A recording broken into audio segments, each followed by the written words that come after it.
Retro, check this out. I found the deal of the week. A 1 of 18 Auto Art Bullet, a 1 of 18 Greenlight Bullet Charger, and a bunch of framed bullet pictures for $50. It's even local to me. That's a killer deal, buddy. Bring them over when you get them. Bring the charger over. I'd like to do a photo shoot with that charger and my one with the Chase Me license plate together. Those two always go good together in a photo shoot. Well, to be honest, I haven't messaged the seller yet. Think I should. I was thinking that the deal is probably too good to be true. Too many scams out there. Would you message them? You're not being serious. You seen two heavyweight cars and a bunch of framed pictures for $50, and you haven't messaged the seller yet because you think it's a scam. You know what? No problem. If you don't want to message them, I'll message them. No problem. Yep. For that price, of course it's sold.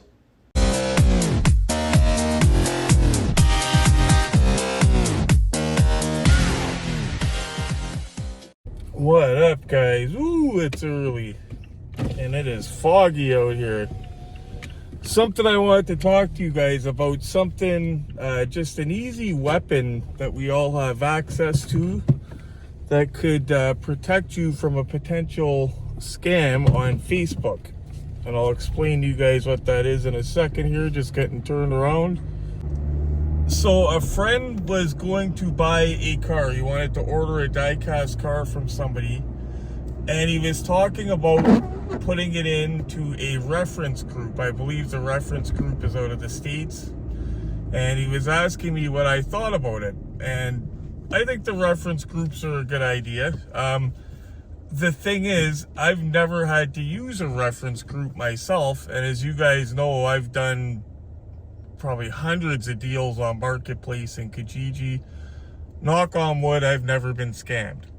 The reference groups do awesome work. The reason I haven't needed them though is because I'm able to do my own homework.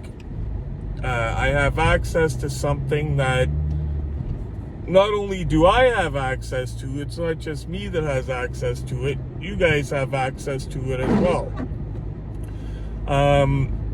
Our phone, the thing that I'm recording from right now, is a computer. A lot of times we forget about that, but that's a little computer we have in our hands, okay? So, I'll give you an example. An easy way, one of the biggest tools that I use if I'm buying something on Marketplace, and it's real easy, it's almost like you're running somebody's name through a police computer almost. So let's say you see me on Marketplace, Retro Collectibles, I'm selling something for super cheap, you don't know if I'm legit, whatever. You see me in a Facebook group selling something. You know, something real easy that you can do to see if the person is a scammer, has a history of it. Go to the search bar at the top of your Facebook and type in my name, Retro Collectibles, type in my real name, whatever. And everything that's been posted about me pretty well, good or bad, is going to come up. Or another thing you do is go into one of your diecast groups or any groups, and this is for any collectibles, not just diecast.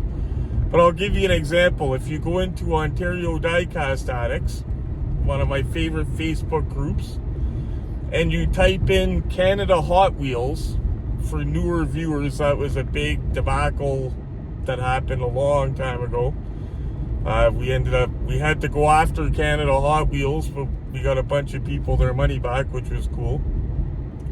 But if you go into ODA and type in Canada Hot Wheels, you'll see a bunch of stuff about them being scammers, stuff like that, about what they did.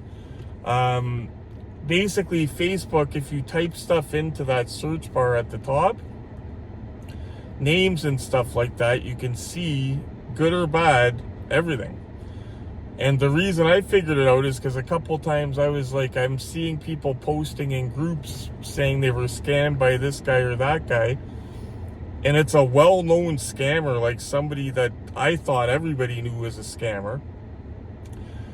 because when you, like, if you punch it, they're listed everywhere scamming people. You've heard their name. But if you punch them in at the top, it's nothing but them being a scammer. Yet this person just got scammed by them. So I figured everybody must not know about it or realize about it. So I figured I would mention something, because I know with me being ADHD, I get obsessive about stuff. I have OCD as well. So I look into things, maybe I obsess about things a little bit more than other people, if you know what I mean. But it's just a really good way to kind of do your homework. And another thing to do too, one of the first things I do is I see how long their Facebook has been open for. Are they very visible on Facebook? Are they in groups selling stuff? It's a very good tool that's right in your hand, and it's very easy to do the homework. It just takes a couple seconds. Ooh, gas is back down a little bit, $1.23. That's nice, but it's also 3:52 in the morning. Holy time machine, guys. It's daylight out. I got something funny to tell you guys, though, before I say goodbye. I just wanted to stop in and tell you something useful for Facebook groups. That doesn't mean stop doing what you're doing. Like, if you are checking those groups, good on you. But it doesn't help to do a little bit more homework. And that's how I do my homework, so I figured I would share it. You could plug in names in the search bar in Facebook, and boom, tons of info will come up. You guys remember the whole Canada Hot Wheels debacle?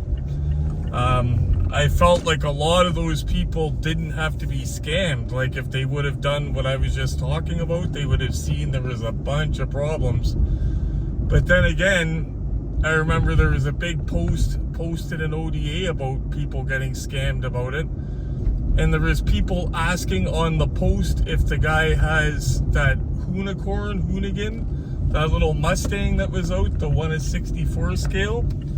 People were still trying to buy stuff. And it was on the post saying the guy was scammed or scamming people. Only do so much, guys, but as long as we all do our homework, we're going to be safe. So just be safe with this stuff. Anyway, the funny story, since we have to do some grocery shopping before I let you go. So this morning, I checked Wally. I should have videotaped it, because there was actually some new stuff that I told Giuliano about, something that he collects, those new Hot Wheels Indy cars.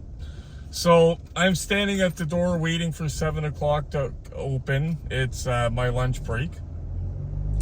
And another guy shows up that I know. He's a genuine collector. When we walk in together, we're not like racing each other, trying to screw each other over.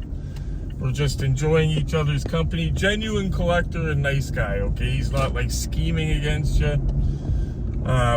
So anyway, we're waiting at the door, and he starts telling me a story about Centennial Night Scalper, about how she shoved him one day.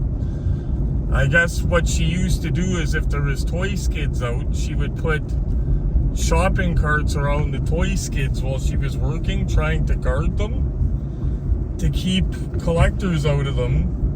That way she could get them, because people were taking her stuff, apparently.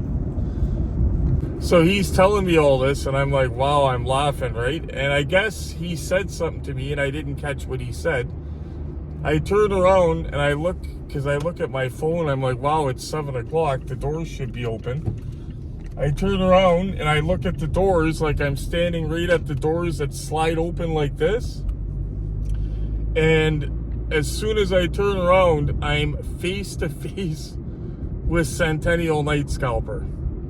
Through the glass, like there was glass between us, but we were face to face for a second. I was like, wow, that is too funny. And the buddy with me, he's like, I told him, he was laughing. He thought I jumped away like it was Freddy Krueger. He thought it was like laughing my reaction.